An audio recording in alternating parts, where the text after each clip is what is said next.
Très bien les amis, on va étudier le Mahamar Avadim Aïn ou les Pharaons Bemitraim avant de passer au Mahamar Vayaki Ishal Rabincha. C'est un Mahamar du Rebbe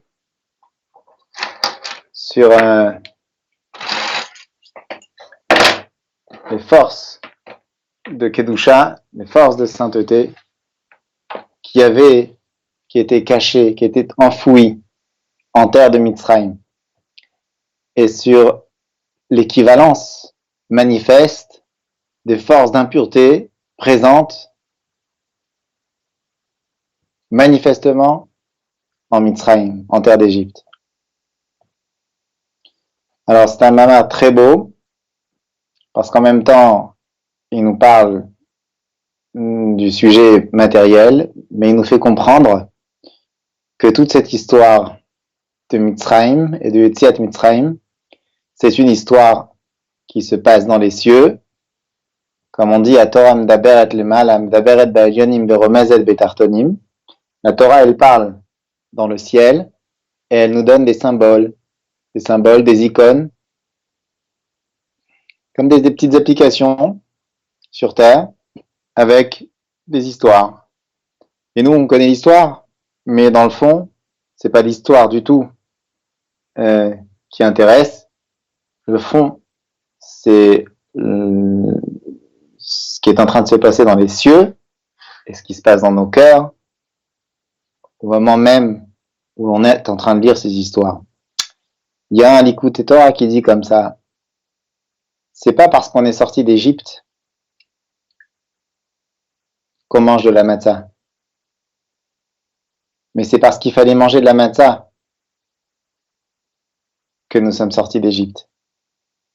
Est-ce que vous pensez vraiment que depuis des millénaires, on est là assis à table en train de raconter l'histoire de la Haggadah, manger le maror, boire les 4 coupes de vin, manger la matzah, préparer Pessah pendant des semaines? Est-ce qu'on fait tout ça parce qu'un jour Dieu nous a fait sortir d'Égypte? Non. Dieu nous fait sortir d'Égypte à chaque Pessah. Dieu nous fait sortir d'Égypte tous les jours, mais à Pessah particulièrement. C'est là où on prend les forces de sortir d'Égypte une bonne fois pour toutes. C'est là où on va sortir d'ailleurs d'Égypte, si Dieu veut, complètement, avec la Géoula Atida, avec la grande Géoula que l'on attend tellement depuis tant d'années. Je vais commencer à lire le Mahamar Avadim Aïnu Tashin Chafbet.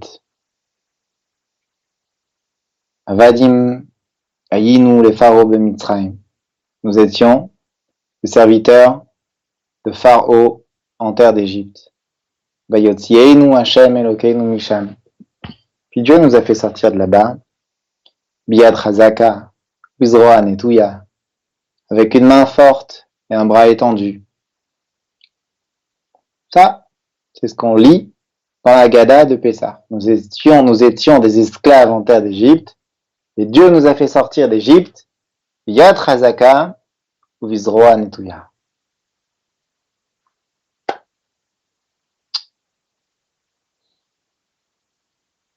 Yad Chazaka avec une main forte, Zora Netouya avec un bras étendu. Et si jamais il nous avait pas fait sortir d'Égypte, il nous avait pas fait faire sortir d'Égypte, alors nous, nos enfants, nos petits-enfants, nous serions tous encore en terre d'Égypte. C'est une phrase qui est dite dans la Haggadah. A priori, on peut la lire banalement, comme ça, mais le Rabbi n'accepte jamais rien de banal, rien d'anodin. Quand il y a un mot qui nous dit, quand il y a un mot qui est écrit, Dieu nous a fait sortir avec une main forte et avec un bras étendu, le Rabbi pose la première question du Mahamar. Pourquoi? Pourquoi ces qualifications pour détailler la démarche de Dieu de nous faire sortir d'Égypte? En quoi ces qualifications nous sont utiles? Tzarech lehavin ma shemfaret kol inyanim ele L'essentiel, c'est de savoir que nous étions des esclaves et que Dieu nous a fait sortir. Pourquoi entrer dans le bras, la main forte et le bras étendu, etc. Ou Mitzrayim Davka, c'est en Mitzrayim. On était en Mitzrayim, il nous a fait sortir de Mitzrayim. Avadim Aïnou, nous étions des esclaves en terre d'Égypte. On aurait pu simplement dire, nous étions des esclaves. Pourquoi dire, nous étions des esclaves en terre d'Égypte? Et puis ensuite on dit, et il nous a fait, Veyotsienu, et nous a fait sortir, qui nous a fait sortir? Hachem Elokenu. On donne le nom de Dieu, on dit Hachem Elokenu. Pourquoi Hachem Elokenu? Pourquoi a-t-on besoin de détailler les noms de Dieu qui nous ont fait sortir alors? Otsianu Misham, il nous a fait sortir de là-bas. Et d'où il nous aurait fait sortir donc si c'est pas de là-bas? Pourquoi dire il nous a fait sortir de là-bas? Bzemouvan, de là on comprend. Shikol a pratimanal, mevarim et klalutaïn d'avadimaïn. De là on comprend que chaque détail est important et chaque détail nous aide à comprendre combien nous étions des esclaves en terre d'Égypte, ainsi que les détails qui vont suivre pour la sortie d'Égypte nous feront comprendre combien était grande la sortie d'Égypte. Combien est grande la sortie d'Égypte.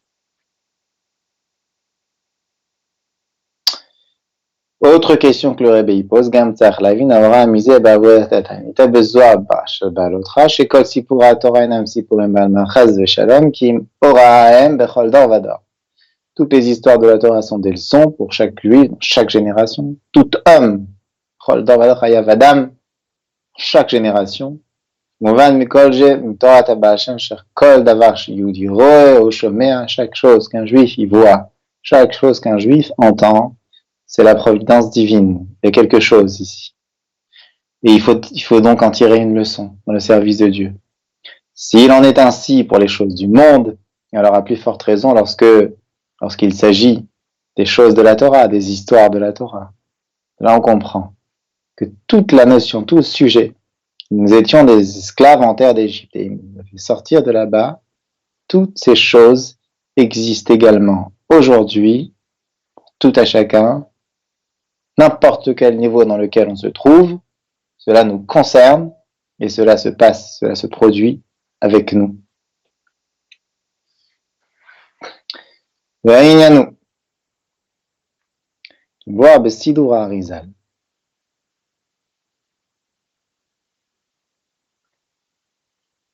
Minyan, il est, le sujet est le suivant. Il est expliqué dans le livre Sidour du Hari Akadosh sur cette phrase Avadim Aïnou les Pharaons Mitzrayim. Il explique là-bas que chaque chose de Kedusha, chaque force de Kedusha, de sainteté, était alors voilée, était alors en Metzar, Mitzrayim. Metzar, ça veut dire dans l'étroitesse, dans le voile de la terre d'Égypte.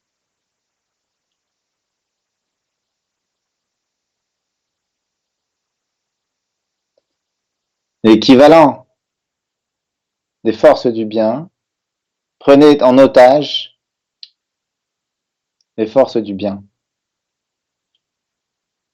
Et quel nom porte l'équivalent des forces du bien? Par haut. Par haut, c'est-à-dire que se révèlent toutes les lumières. C'est-à-dire toutes les influences célestes étaient là, présentes, sauf qu'elles étaient complètement prises en captivité dans les forces de la Klippa, dans les forces du mal. Et pourquoi cela? Là, on va employer des termes un petit peu plus kabbalistiques, parce que par haut se trouvait dans le Horef du monde de Harich. Paro, d'ailleurs, Paro, c'est Oref. Oref, ça veut dire la nuque. Paro, c'est la nuque du monde de Harich.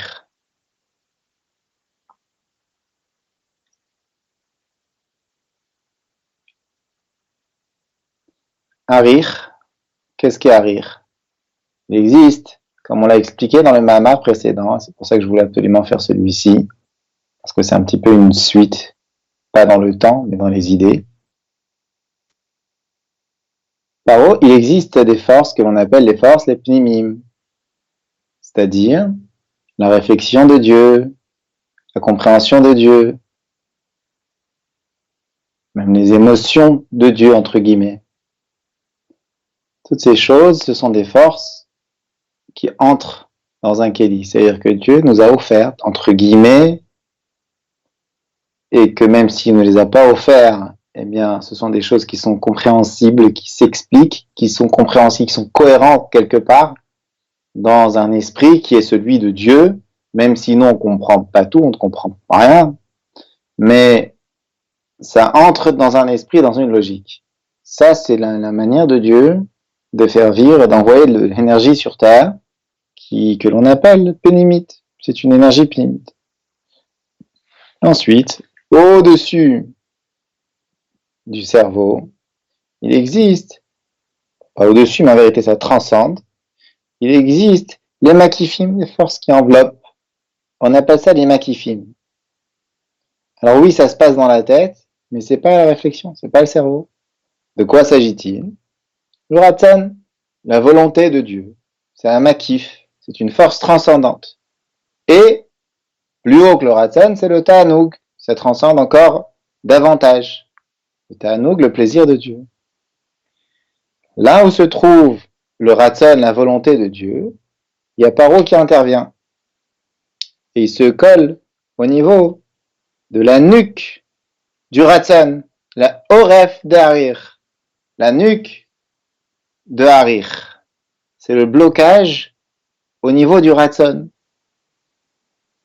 Et pendant 210 ans, nous étions en terre d'Égypte en train de nous battre avec cette mauvaise force d'impureté, cette mauvaise force qui gêne à Harir d'agir comme il veut agir, qui nous gêne à nous d'abord, parce qu'en fin de compte, les forces de Harir sont le reflet de nos forces de Harir à nous, c'est-à-dire de notre Ratson, de notre volonté.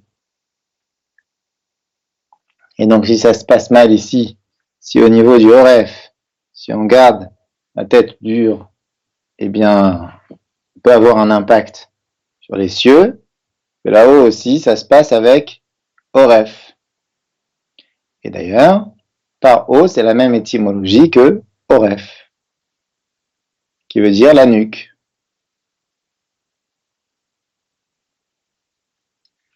Alors, quel est exactement de quel niveau s'agit-il plus précisément quand on dit Horef de Harir?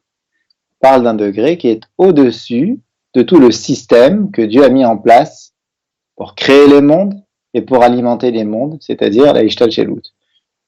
Oref, donc c'est le Ratson de Dieu qui est touché, c'est-à-dire la volonté de Dieu qui est au-dessus de toute la Ishtal Shelut. À ce niveau-là, l'obscurité et la lumière, c'est la même chose. Et im tzadakta matitenlo. Mais à ce niveau-là, que l'on ait fait des bonnes actions ou pas, ça ne change rien. Ça n'ajoute rien. Donc à partir de ce niveau-là, il peut y avoir des forces du mal qui viennent puiser et qui viennent s'alimenter. Ce qu'on appelle Yenika Tachitsonim. Et davantage d'énergie est offerte de là-bas pour l'intérêt des forces du mal que pour celui des forces du bien.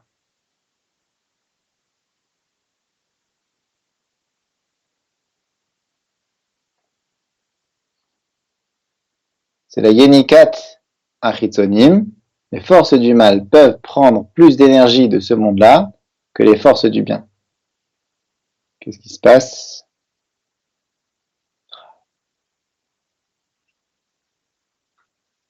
Ve'adraba inika lelumat zeyod yoter ma'asher kedusha.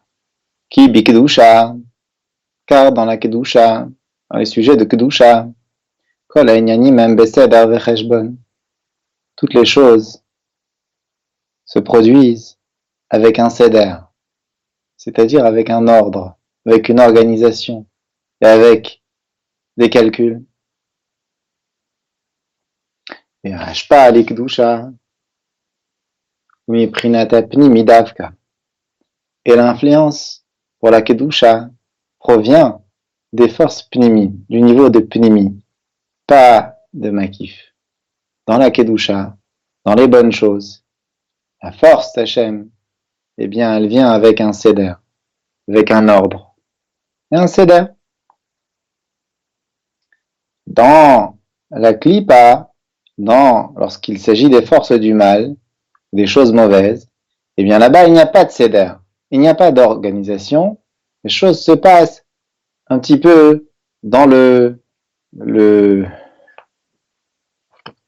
manque d'organisation.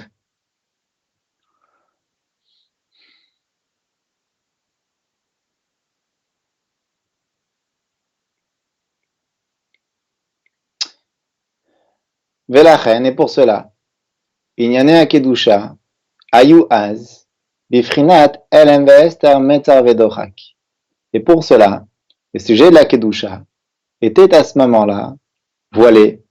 Elles étaient dans une situation, dans un état de Metzar, c'est-à-dire d'étroitesse.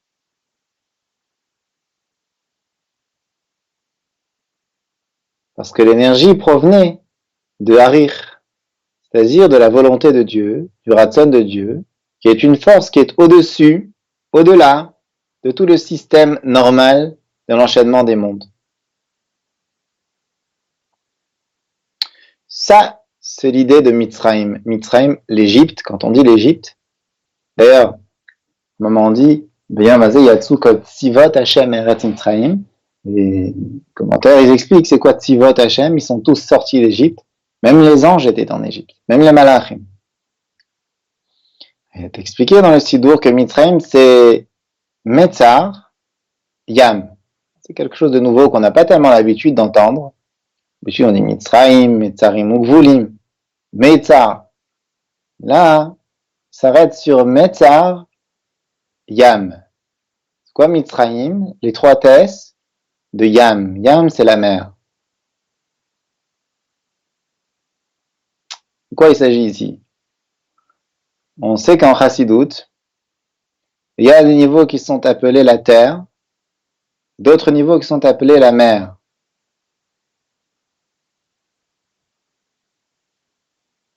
Chochma, elle est appelée la terre. Malchut aussi, on l'appelle la terre. En ce qui nous concerne, Bina, ça s'appelle Yam, la mer. Pourquoi Bina, ça s'appelle Yam? Parce que Bina, c'est l'ouverture.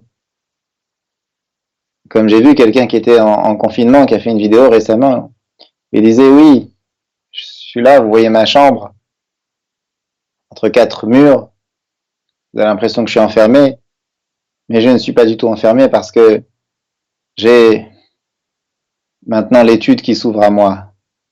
J'ai plus que les mondes. Je répète son lachon. Shon Kadosh, c'était un moré à moi. Il dit, maintenant j'ai tous les mondes qui sont ouverts à mon esprit. Mais c'est exactement ça ici. Quand on a Bina, Bina c'est la mer. Il n'y a pas plus vaste que la compréhension. Il n'y a pas plus vaste que la réflexion, que l'étude. C'est infini. C'est comme la mer. Ça va dans tous les sens. Et ça coule. Presque à l'infini. Rechovat Anar, Bina c'est Yam, c'est la mer. Et alors, Metzar Yam, quand on dit l'étroitesse de la mer, On est en train de dire que Bina subit quelques soucis et que Bina ne peut pas entrer dans les midotes. C'est-à-dire qu'un homme, il peut réfléchir, comprendre des choses correctement, mais le cœur, ça prend pas. Le cœur ne prend pas. Donc il y a un métar au niveau de Yam. Il y a une réduction, il y a une étroitesse, il y a quelques soucis au niveau de Yam, de la mer, donc au niveau de la Bina. Ça c'est Mitzrayim, Metzar, Yam. Hainu, chez Prinata Bina, Ibe Metzar, VLM, chez la Achen Lona, c'est Leidata Midot Me'abina. C'est ça qu'on dit. La nuque, au niveau de la nuque, il y a une gêne parce que ça ne passe pas d'ici à ici.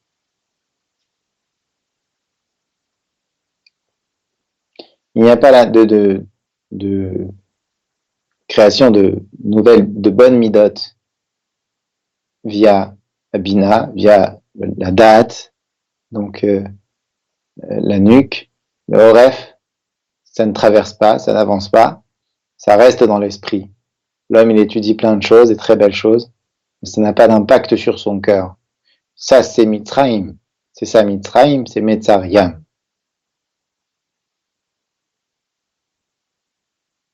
C'est pour cela qu'on dit que l'exil est comparé à une gestation. Telat Kedilan Gotlat. Tlat Klilan Gotlat, 3 sont compris dans 3, c'est-à-dire, dit chez Uba Rosho Ben Birkav, le fœtus, quand il est dans le ventre de sa mère, il a la tête entre les jambes, ça veut dire qu'il a tous les membres de son corps qui sont là. Il a les mochines, il a les 3 esprits, il a tout ce qu'il faut, il a les midotes dans son cœur, mais tout est voilé, tout est caché. Et ce qui est révélé, c'est uniquement la partie inférieure du corps, Netzach Od Yesod, mais Tlat, Gotlat, c'est-à-dire que Chochma Binadaat est complètement pris, est complètement confondu par Netzach Od Yesod.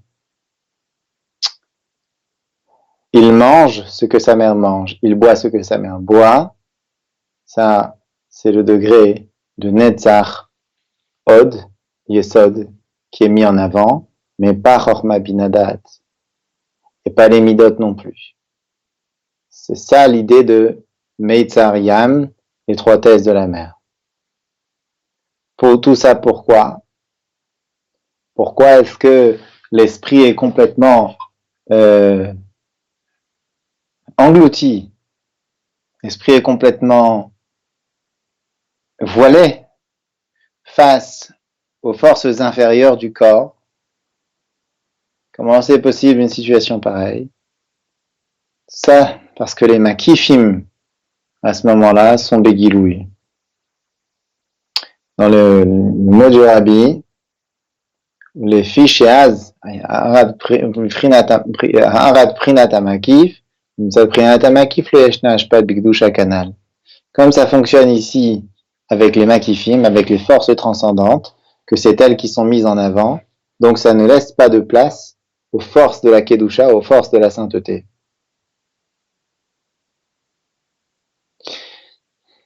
Et au contraire, ceux qui prennent leur force, ce sont les choses, les forces du mal. Pourquoi les forces du mal? Parce qu'on ne les voit pas.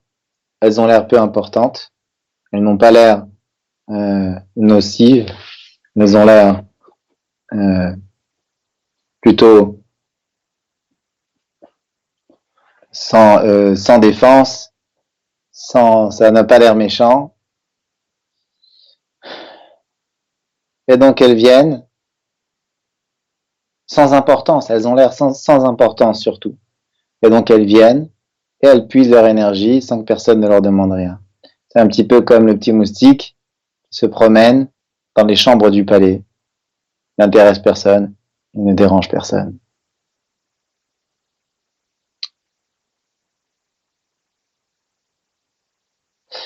Moshe Katou Shmuel vient d'Itapes de Chalamelech, ויבחל המלך תמצא, והנה היציאה מהגלות היה על ידי שהמקיף נמשך בפנימיות. Rabbi, il avance dans le raisonnement et il nous explique que la sortie de la galoute, comment sommes-nous véritablement sortis de cette galoute? Grâce au fait que les makifim sont entrés bipnimiut, que les forces transcendantes sont entrées dans les forces rationnelles et logiques. C'est pour ça qu'il est écrit Yetzienu Hashem Elokeinu Misham Biyad Chazaka Ubizroa Netuya. Dieu nous a fait sortir de là-bas avec une main forte et un bras étendu. C'est quoi Avaye Elokeinu? Parce qu'on s'était posé la question pourquoi est-ce qu'on l'a appelé Yetzienu Avaye Elokeinu Yudke Vavke Elokeinu nous a fait sortir. Pourquoi ces deux noms? Ça fait référence à Chochma ou Bina. Chochma et Bina. Biyad Chazaka Ubizroa Netuya Mbet Zro De'arich. Biyad Chazaka, quand on dit après avec une main forte et un bras étendu, on parle des deux bras de Arich Anpin, donc du Ratson, comme il est écrit dans la Gemara, que Yad Chazaka, c'est quoi quand on dit une main forte, on parle de la main droite, et quand on dit un bras étendu, on parle de la main gauche. Et donc ça fait référence à Chesed et Gvura de Arich Anpin. Ça veut dire que Yad Chazaka et Zroa Netuya se sont habillés dans Havaye Elokeinu, et ça, c'est Abba Veima, c'est Chochma donc et Bina, qui ont permis cet habillement pour le bras droit et bras gauche de Arich Haatik. Et c'est comme ça que nous sommes sortis d'Égypte. Mais Tziyenu Misham, et il nous a fait sortir de là-bas. Là-bas, c'est donc le Makif. Très bien. Alors, quand les forces transcendantes, quand les forces qui enveloppent les mondes sont entrées dans les forces qui pénètrent les mondes, c'est-à-dire quand la volonté de Dieu est entrée en phase avec la Chochma et la Bina de Dieu, ça a pu descendre enfin dans la Midot, c'est-à-dire Chesed et Gvura. Entre parenthèses, c'est les tefilines. On a un à droite, un à gauche. C'est un qui correspond à Chochma, l'autre Bina. Le nœud, c'est Da'at. Et droite, gauche. À droite, c'est Chesed. Et gauche, c'est Gvura. C'est-à-dire que ces forces qui sont makifim, qui dépassent l'esprit, puissent entrer dans l'esprit et enfin investir le cœur. Ça, c'est l'idée de la sortie de Yetziat Mitzrayim, qui est écrit dans les textes du Harizal, sur la Haggadah, sur le Pasuk, Avadim Hainu. Et grâce à cela, ça a fait partir toutes ces forces qui cherchaient à puiser leur énergie du bien, elles se sont complètement évaporées, et c'est pour ça qu'il est écrit Vayotzienu Hashem Elokeinu, Vayotzienu Hashem Elokeinu Misham. Il nous a fait sortir Hashem Elokeinu Misham, de là-bas, de ce niveau-là, de Makifim, pour pouvoir entrer dans les Pnimim, et que grâce à ça, on a pu complètement sortir d'Égypte.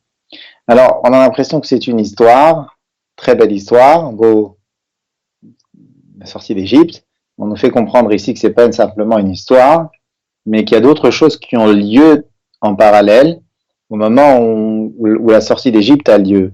C'est pas simplement oh, Dieu est arrivé, un grand héros, Moshe est arrivé, il a fait sortir les Juifs d'Égypte. Non, ça va beaucoup plus loin que ça.